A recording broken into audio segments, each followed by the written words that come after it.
They're saving the Drake for now. They got two already. Bang is hiding. He's coming. Bang looking to come in. Here comes your initiation. There is. Oh my God! Baker Shockwave will find them all.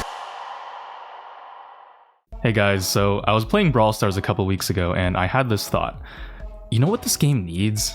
A way for your 0-8 Edgar to not just sell your game by losing lane and feeding the enemy Jackie Super, but to sell your game by feeding the enemy permanent power cubes too that make that lost Jackie lane then curb stomp your lane as well. I think that change would really take this game to the next level. And lo and behold, Brawl Arena is in the game, baby, and it actually is really fun as the Jackie player.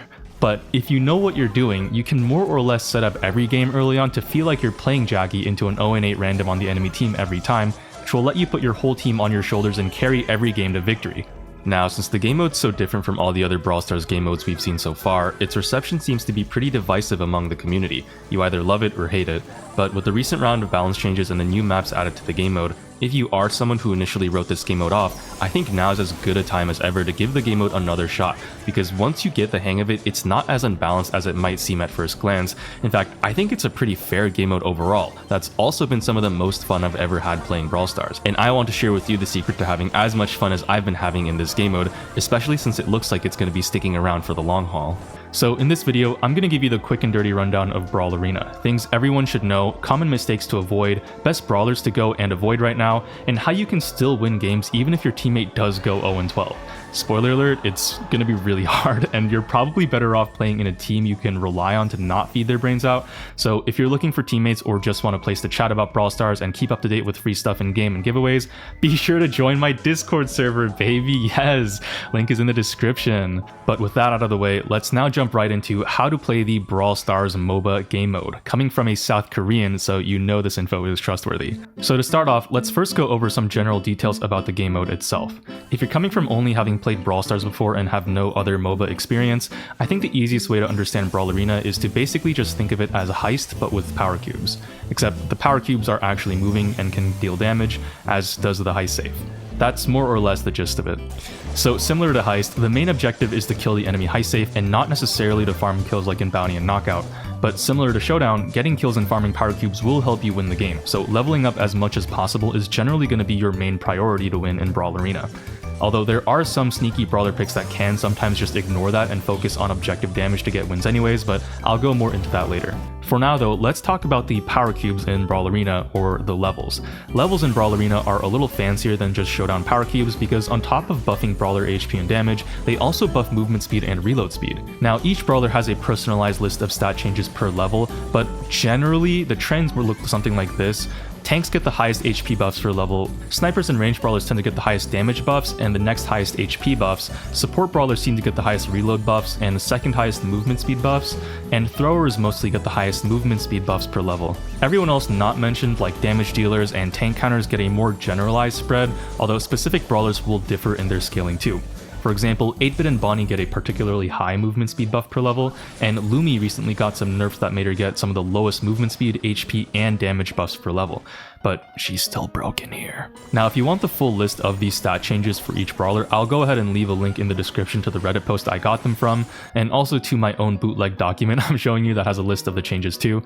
Most likely I won't be keeping this updated, but hopefully Supercell decides to just post these stats themselves somewhere in-game, or someone else can take up the mantle for me eventually and update this, I don't know. Now, these brawler buffs seem pretty cool, but how do you actually level up and do so efficiently? And the answer to that is just kill stuff. Almost everything on the map with an HP bar will give XP when you kill it, including enemy brawlers, towers, and the Kaijuu, which is basically just a big dog that spawns in the center jungle camp after a few waves. But the easiest way to gain XP early on is to kill the robots that spawn in across the map. Whether you choose to go into the middle jungle or to the side lanes of the map will determine which types of robots you kill, so let's first go over these side lanes and then after we'll talk more about the jungle. In the side lanes, pairs of small robots will spawn which head towards the enemy base, one ranged and one melee.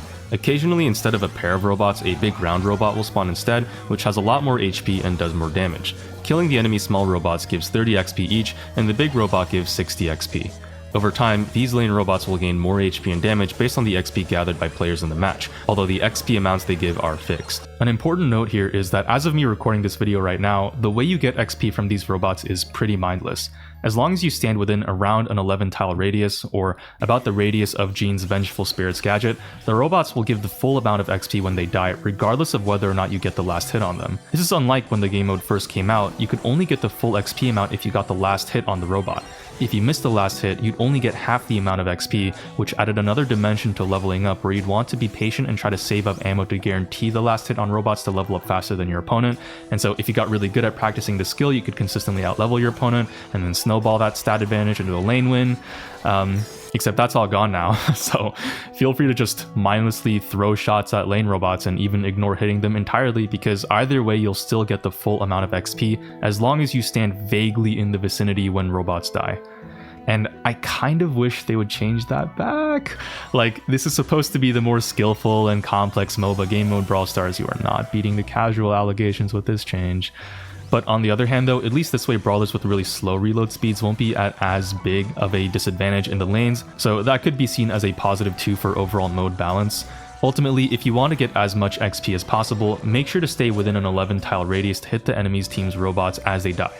And the key part of staying within that 11 tile radius when stuff dies to gather that XP is to stay alive, because you do not get XP if you are dead. And that's why dying in Brawl Arena is really bad, just like in real life, and you'll generally want to avoid doing it as much as possible. For one, when you die, you give up anywhere from 40 to 400 XP to your opponents depending on the level difference between you and your opponent. Underleveled brawlers only give 40 XP, whereas equal level brawlers can give around 100 XP, and overleveled brawlers can give way more. The calculation for the exact XP amount you get from an opponent isn't actually based on current level, but the total amount of XP both players have and the difference between them, which is why a level 1 killing a level 0 will give a different amount of XP than a level 8 killing a level 7. This also means that sometimes even killing a player who's just one level higher than you can net tons of XP, so long as the absolute XP amounts you both have is different enough, since the amount of XP you need to level up also increases at higher levels. But I think it's accurate enough to say, as like a general rule of thumb, that most of the time if you kill an opponent who's about 2 levels lower than you or beyond, you'll only get around 40 XP. An opponent who is 1 level lower than you will give between 40 to 100 XP, an opponent who's 1 level higher than you will give between 100 and 400 XP, and if you kill an opponent who's at least 2 levels higher than you, you'll get the max of 400 XP. Those high 400 XP targets are also highlighted by the words bounty on the enemy player's profile at the far right of your screen. But note that if the tower gets the last hit on an enemy brawler, you'll only get 40 XP regardless of the enemy's level or bounties or whatnot. From what I can tell, the bounty system isn't so much an actual additional XP bonus you get from killing a high level target, it's more just the game telling you which enemies will give that max cap of 400 XP based on the regular XP system. And because the amount of XP you get depends on your individual XP gathered compared to the opponent's XP gathered, you can actually gain and lose the bounty on enemies who you don't even interact with just by gaining enough XP from other sources. For example, in this clip, I'm level 7, although I'm pretty close to level 8, so I don't get a bounty on the enemy level 9 Colt and Ashe until they gain more XP from killing my Nita. Then later, when I hypercharge in on the Kaijuu, as soon as I kill the Clancy and get 400 XP from him, I also lose the bounties on Ashe and Colt, even though I didn't get to collect their bounties, because at this point, the amount of XP we've gathered is about the same. However, since XP gained from enemies is based on your individual XP gathered, even though I don't have bounties anymore, there's a good chance that the level 9 Mandy on my team still has bounties on the enemy Colt and Ashe, since they're 2 levels higher than her. And this actually leads us to an interesting interaction between the bounty system and the XP proximity system I mentioned before. See, the 11 tile radius for gathering XP from robots includes all sources that give XP, which means if you stand within 11 tiles of robots, enemy brawlers, towers, and the Kaijuu when they die, you get the full XP amount, but the XP is divided up and shared equally with everyone on your team who's in proximity. So if you have one teammate who's also standing in that 11 tile radius of a lane robot that dies, the robot still drops 40 XP, it's just divided equally now between the two players, so each player only gets 20 XP. And that's regardless of who contributed the most damage or got the last hit. Dude, my room smells like farts. Alright, as I was saying, add a third teammate in the proximity and now each player only gets 13 XP. The same thing applies to big lane robots, the jungle robots, towers when they get taken out, and enemy brawlers. The only XP source that isn't split up is when the Kaijuu is defeated, although I'll talk more about that later as well. But enemy brawlers drop varying amounts of XP depending on how much XP the player who killed them has gathered. And so that raises the question, let's say you're level 9 and you're facing a level 8 Edgar. Normally, you killing that Edgar would net between 40 to 100 XP. However, let's say your sleazy level 4 Kenji teammate decides he needs to pad his KD out and steals your kill instead, that bastard. Since he's at a much lower level than the Edgar, he would normally receive 400 XP for that kill, and on his end, he'd see a bounty on the Edgar. But since you're standing in proximity and you outlevel the enemy Edgar, how much XP do you both actually get? Is it based on the highest level teammate in the proximity, so something like half of the 40 to 100 XP range? Or is it based on whoever got the last hit, so something more like half of the 400 XP bounty? Or is it something in between? And the answer is actually the second option. Kenji collects the 400 XP bounty he has on the enemy Edgar, but the proximity XP share system divides up that XP in half and distributes it evenly to both players. So by letting your level 4 Kenji take that kill on the level 8 Edgar instead, you both get 200 XP even though you outlevel the Edgar as a level 9. And if you were to get that kill instead, both you and the Kenji would only get 20 to 50 XP each. So even though it is painful for the stats, if you are the highest level in the game, you're actually better off letting your lower level teammates get the last hit on high level enemies to try to maximize your own XP gain, if the situation allows for it, of course. Obviously, if your teammates are a little special, they might not get the kill at all, which puts you both worse off, but in general, it's technically optimal for you to let lower level teammates steal kills from you if you're an over-leveled and can afford to let them. And that also ties into how the comeback mechanic works in this game mode. If you take a close look at the XP system, you'll notice it heavily favors the lower level player. Just one kill on an enemy that's 2 levels above you is worth 10 kills on an enemy that's 2 levels below you. So if you have a level advantage against your opponents, do everything you can to not die. I cannot stress this enough, this is the biggest mistake I see from players who are new to the game mode, because they might get like a slight level advantage from winning their lane, but then they'll get too confident and turn off their brain and just run it down.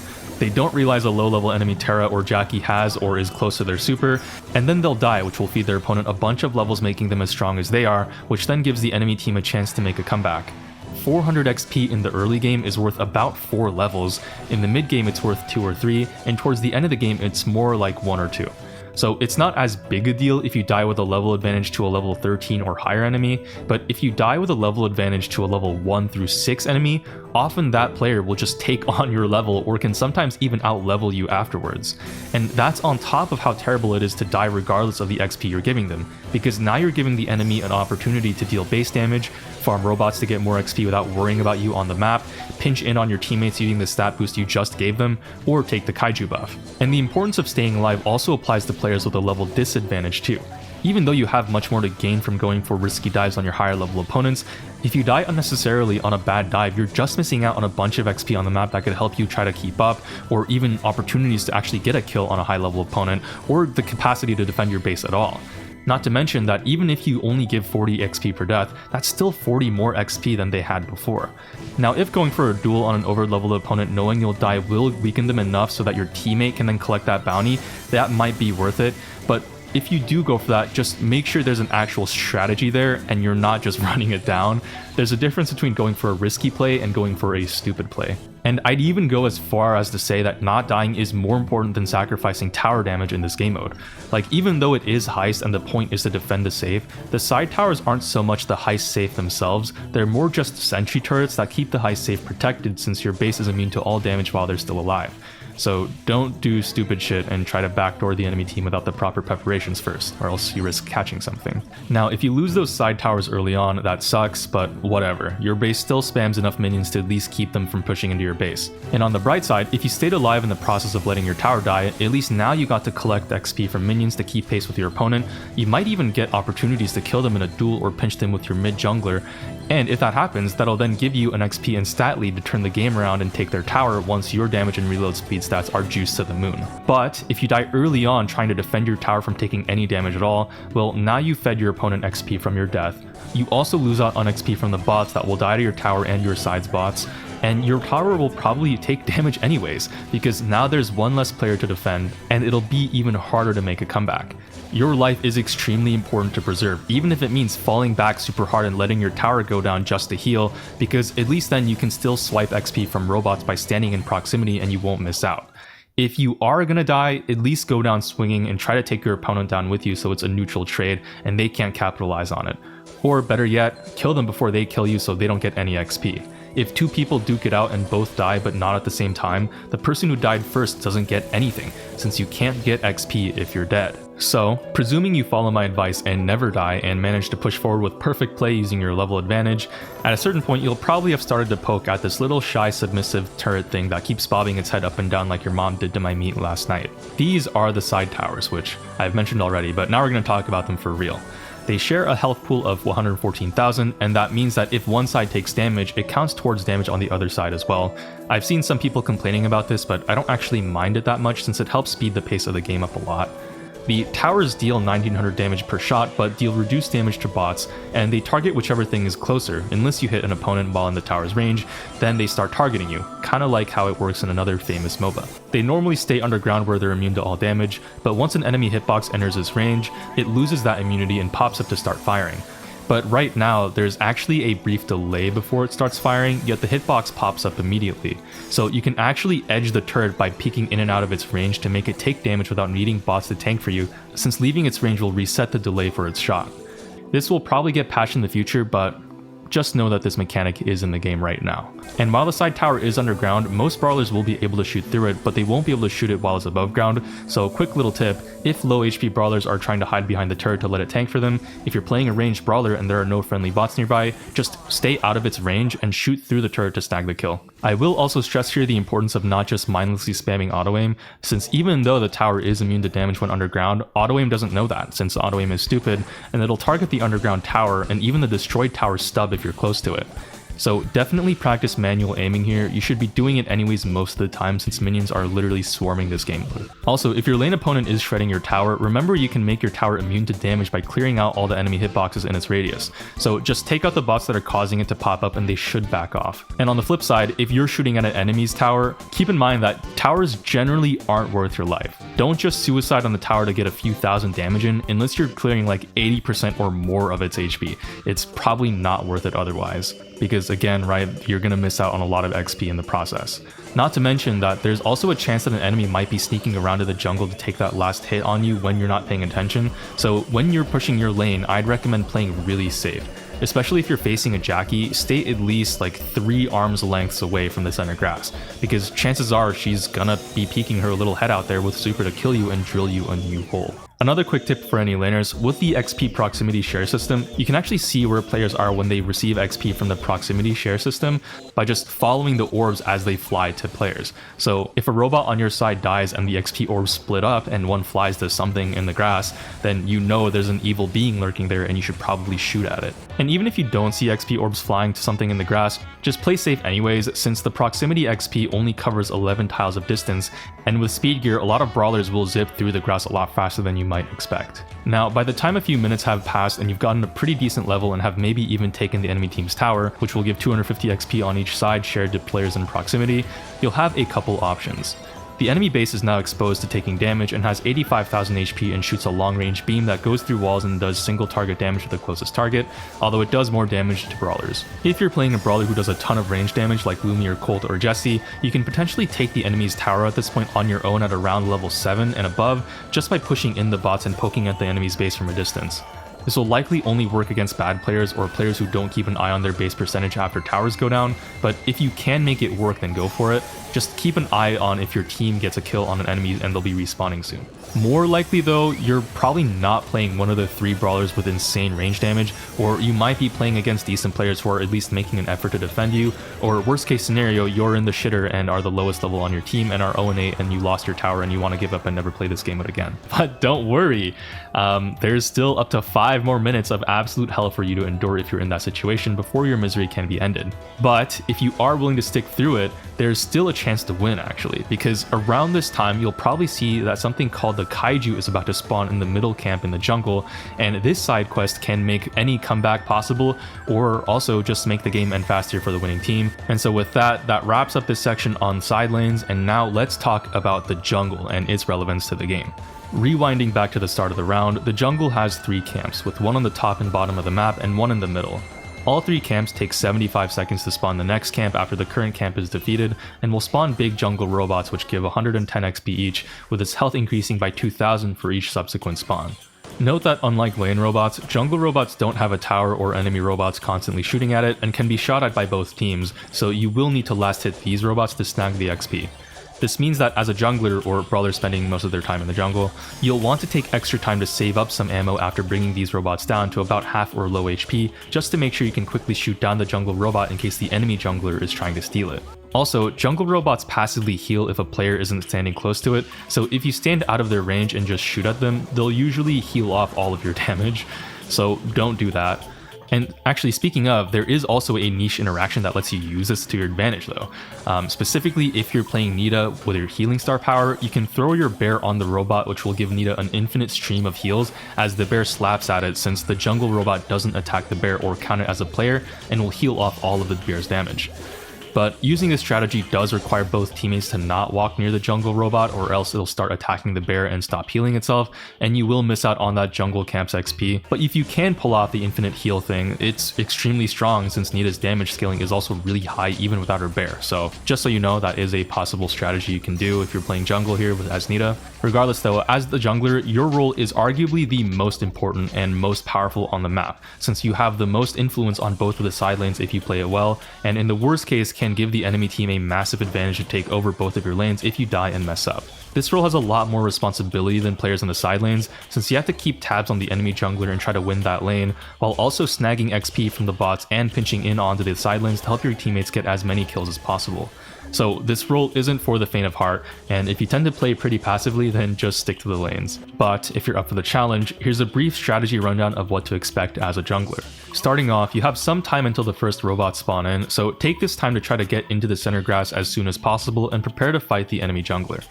Knowing who you're matching up against from the loading screen or the right side enemy profiles is good, and since you're all level 0 and have no stat boost, it'll be more or less just a regular Brawl Stars interaction. Tank counters beat tanks and assassins, but they won't have their supers, so you can finesse something if you play well or have a teammate in the lane helping you. If you win the initial duel, that's awesome, since now you have complete control over the center grass. Take this time to look for opportunities to pinch in on the side lane, since getting those kills will help everyone gain more XP and tower damage. I've mentioned this earlier, but remember that when XP is shared in proximity, both sides can actually see the XP orbs flying to their location. So if you're trying to sneak around in the bushes close to the side lanes looking for an opportunity, and an enemy robot dies, if the enemy lane is paying attention, they can actually see you. You are not sneaking, bruh. Walk away and then try again. Also, by sitting so close to the lanes, you're not only revealing your location, but also maybe putting your lane at a disadvantage the longer you sit there in your cuck chair and watch. Since XP is divided up based on how many teammates are near the robots when they die, individual brawlers won't be able to accumulate as much strength on their own if you spend all your time splitting XP with your teammate nearby. So grouping up can create a situation where both you and your lane are sitting at level 0 or 1 while the enemy lane hits level 2. Now if you do it right, hopefully by this time you've gotten the lane kill out of your initial jungle win, but if not, after a few seconds the enemy jungler is probably walking back into the middle at this point, and robots have spawned in. If the enemy jungler is stupid, they'll go for the robots here, which gives you an opportunity to either steal their robot by getting the last hit, or kill them after they've wasted all their ammo, or both.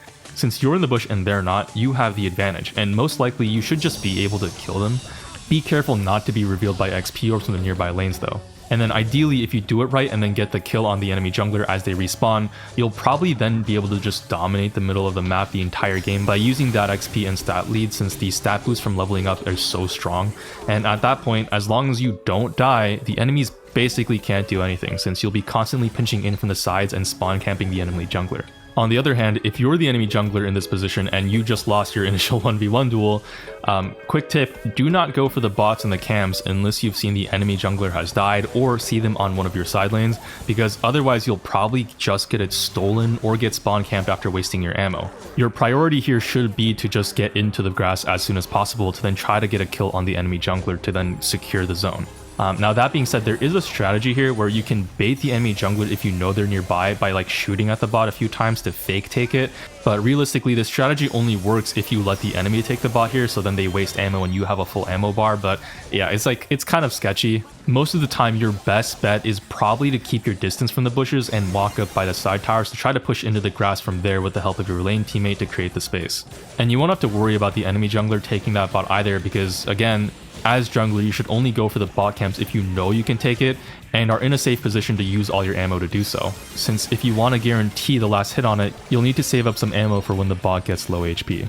As jungler, your main goal is to try to win control over the center and gain a stat lead against your enemy jungler. And then once you do that, you want to switch to focusing on getting pinches on the side lanes. Now, I will also say that there's a chance at the start of the game, the enemy team might double up or even triple up in the jungle, which can happen because jungle is so strong as a role. You can get away with having like 2 or 3 of them in a game. If that does happen, then that's actually really bad for you because you'll need to hope that your team has like wall break to clear the grass, or that the enemy team sucks and will make a bunch of mistakes like feeding you levels. You'll probably lose the initial duel if you have to face like 2 or 3 enemy junglers with a solo jungler. So yeah, that's going to be a really hard game. On the other hand though, if your team has 2 junglers, that's actually really great since junglers are so strong as a role, and you can just 2v1 your jungle lane and then you both can alternate killing the side lanes and taking robots. It's technically better to try to spread out more in this game mode to maximize XP gain across the map, since grouping up too much can split up XP and nobody can build up strength on their own. But if you are getting kills on the enemy players, then you'll be building up a level lead anyways by denying the enemy XP, so it doesn't matter too much if you do end up clumped up, just make sure you get the kill for it. So after a few rounds of the jungle duel have passed by, you'll notice that the center camp is actually a little different from the other camps, in which that it starts by spawning 2 robots top and bottom, and then after those are killed, the next wave spawns 4 robots, and then after those are killed, the next camp will spawn the Kaijuu, told to you by the icon on the camp as it charges up, and also this helpful little text when the Kaijuu spawns in that covers half your screen. I will also note here that since the jungle camps take 75 seconds after the previous camp has been cleared to spawn in the next camp, if neither jungle clears the center camps at all, the Kaijuu actually won't spawn, since it'll only start spawning after the 4 bot camp has been cleared. Now, it is pretty unlikely that the 4 bot jungle camp won't be cleared at all in the entire game, since those 4 robots will give a total of 440 XP, so almost everyone clears them. But if you do have control over the center, you can intentionally leave those 4 bots alone to prevent the Kaijuu from spawning. Say, if you feel like you don't have the strongest team comp to take the Kaijuu and just want to focus on getting player kills instead, like it is an option you can go for. But most of the time, if you have center control of the jungle, it'll be a good idea to let the Kaijuu spawn in, because if you can get the last hit on it, the buff you get is actually broken. When the Kaijuu first spawns in, it starts off with 50,000 HP, which increases by 10,000 HP after each subsequent kill, and when killed, it gives 250 XP to teammates in proximity, which, side note, is the only XP source that isn't shared, so everyone gets 250 instead of it being split 83 XP each. And all teammates will also get a 30% damage reduction and movement speed buff regardless of where they are, as long as they're currently alive. The buff lasts for 65 seconds, so until 10 seconds before the next Kaijuu spawns, or until the player who has the buff dies.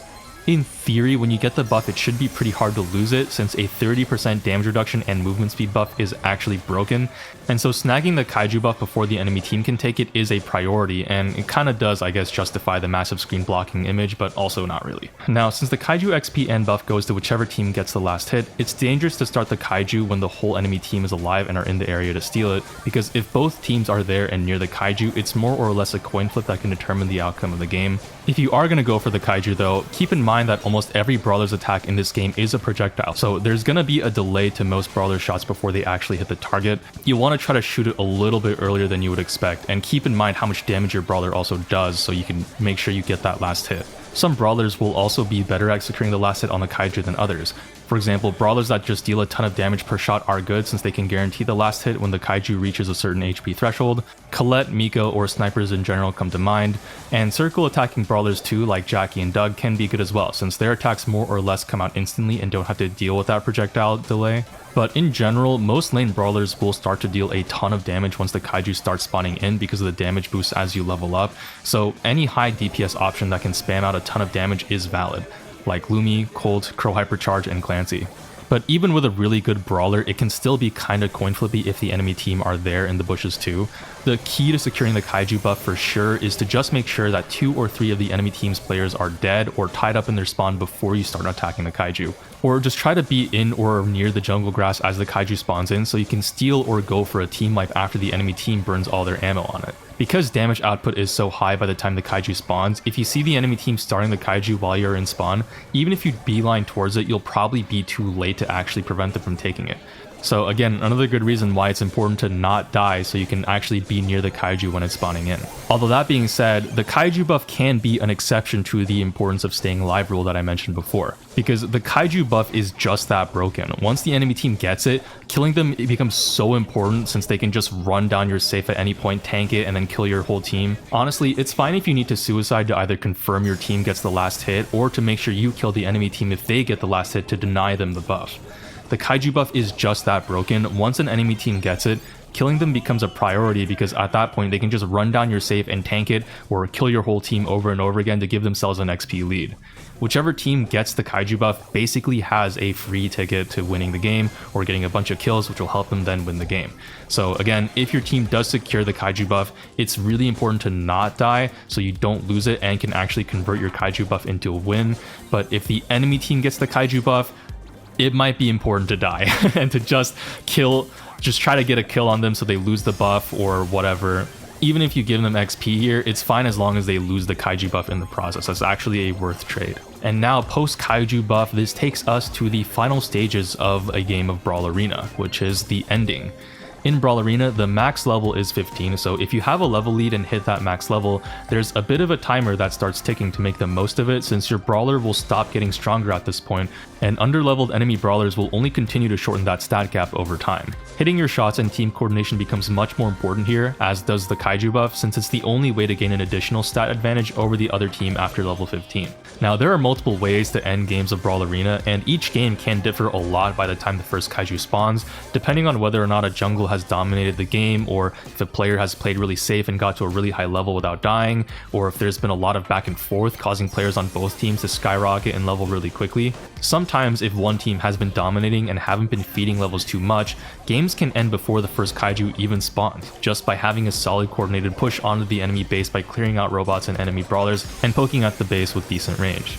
Or sometimes you can just backdoor the enemy team if they're not paying attention with a brawler like Lumi or Colt or Jesse as mentioned before. But brawlers like Colette, Crow Hypercharge, Miko, and a lot of snipers can work too, since after a few levels they all deal a ton of damage to the base and can usually take it out on their own. Or if the game has gone past the first Kaiju, the team that took the Kaiju buff can usually just kill the enemies over and over again, and even without the bots, if you have 1 or 2 tanky brawlers with Kaiju buff, usually they can just eat the base damage on their own, and a coordinated push with 3 players on the base at the same time will usually take it out regardless of the team comp. Make sure to keep an eye on base HP though. Sometimes, even when you have the advantage, you might get backdoored by a random lone Jesse who you forget about, or a Lumi or whatnot.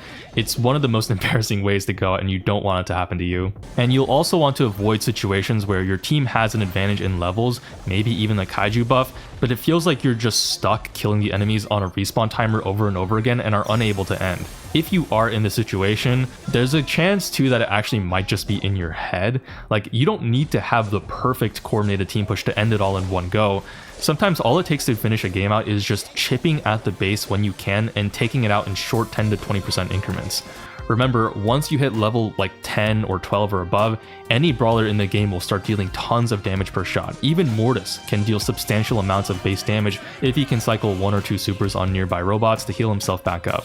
I think the best tip I could offer here for the end of the game is when you have the advantage, just shoot the goddamn save.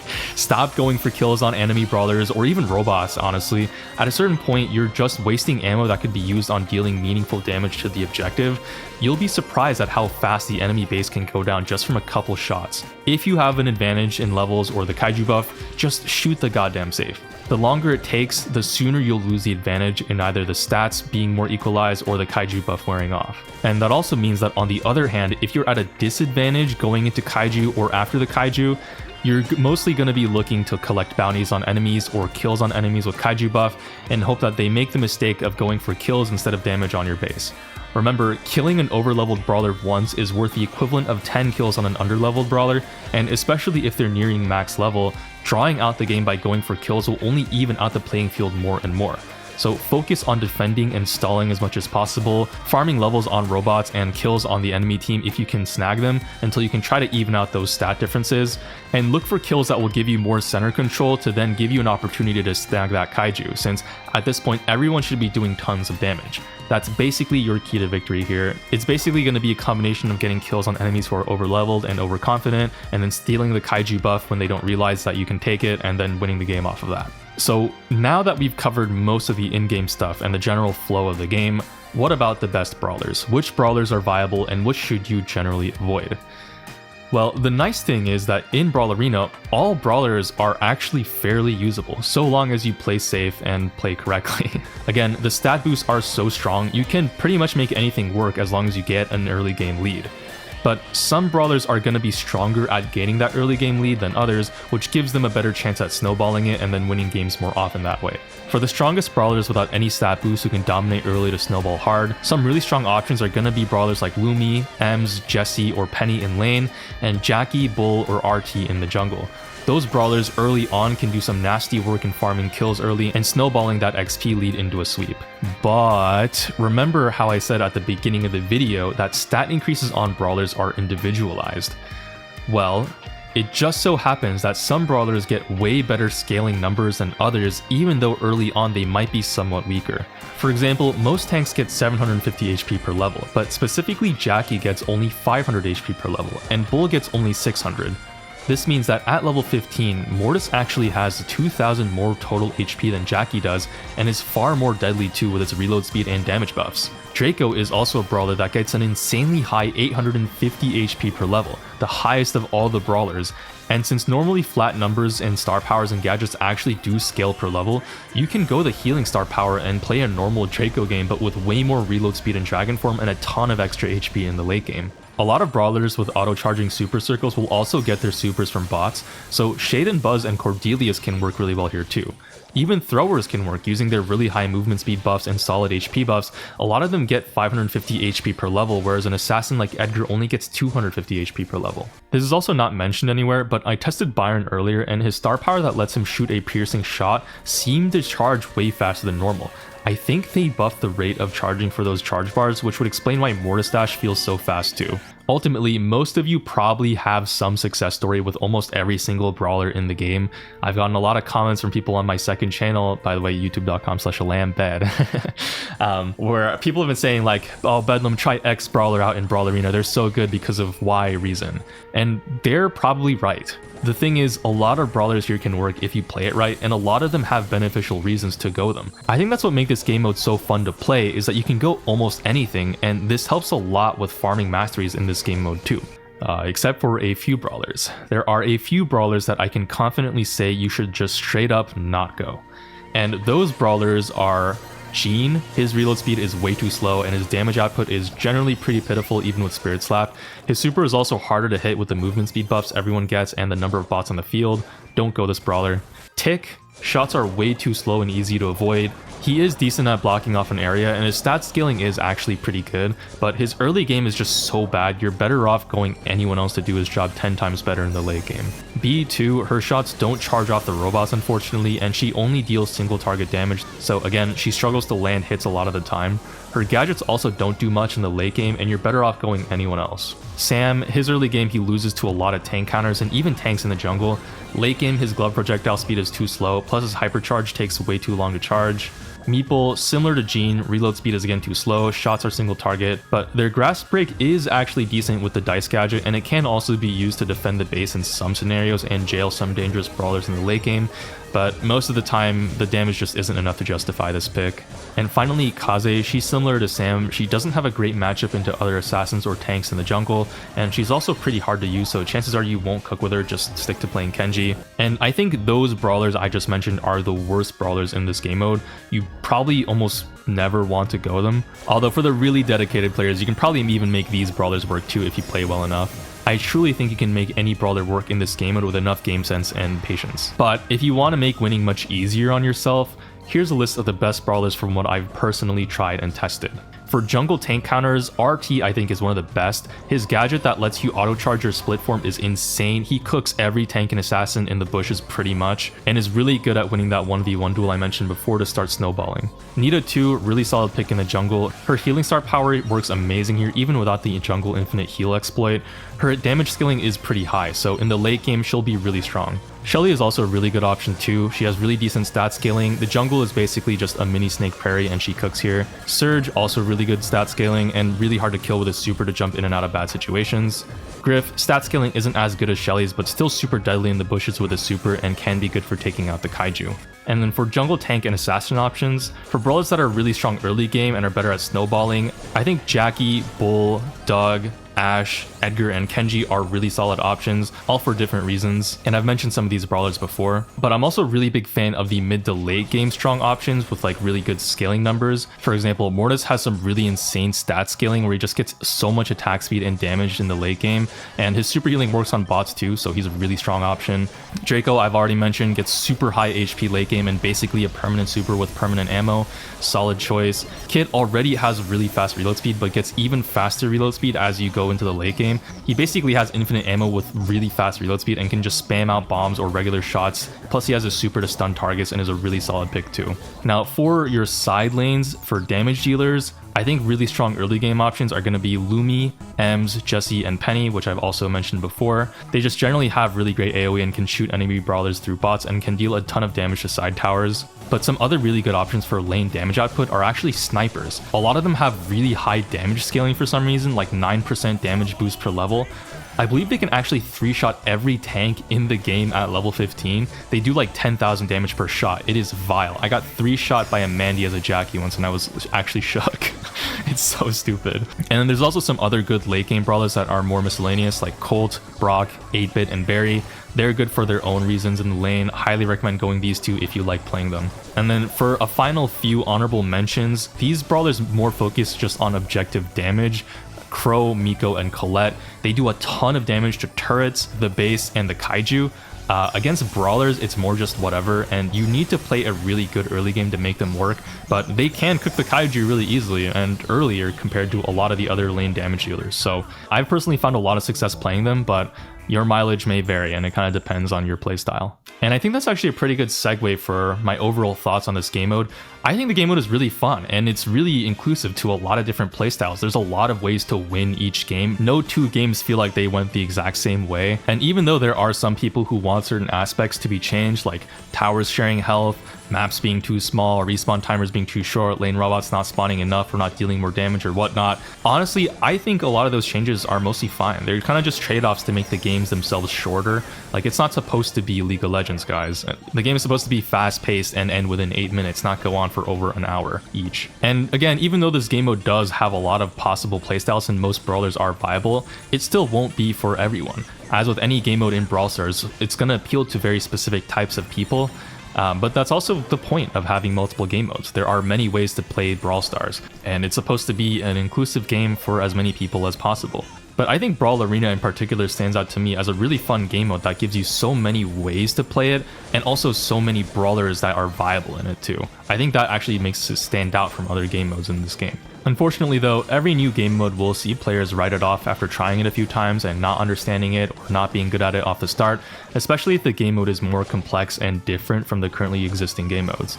People are really averse to change, and most will prefer to just stick to playing Knockout or Brawl Ball or Showdown for the 10,000th time, since they're already familiar with it, rather than trying to see the fun in playing a new game mode where it feels like you can't do anything once you're losing, and then you blame your negative KD team and stop playing. But if you do just take a few games to try to understand how this game mode works and practice some of the tips in this video, I promise you this game mode can be a lot of fun once you know what you're doing. And you can really breeze through this game mode with randoms and have a really high win rate, even on a brawler that isn't meta. And if you join my Discord, maybe you won't have to deal with randoms at all. Hopefully with this video you have a better understanding of how to play this game mode and can enjoy it as much as I have been. But besides that, I think that's basically going to wrap it up for this video. Thanks so much to my channel members for your support. Thank you so much for watching. If you made it this far into the video, I just want you to know that you have a fantastic smile. Keep it up, champ. Take care of yourselves. I love you. Goodbye. Mwah. Mwah. Peace.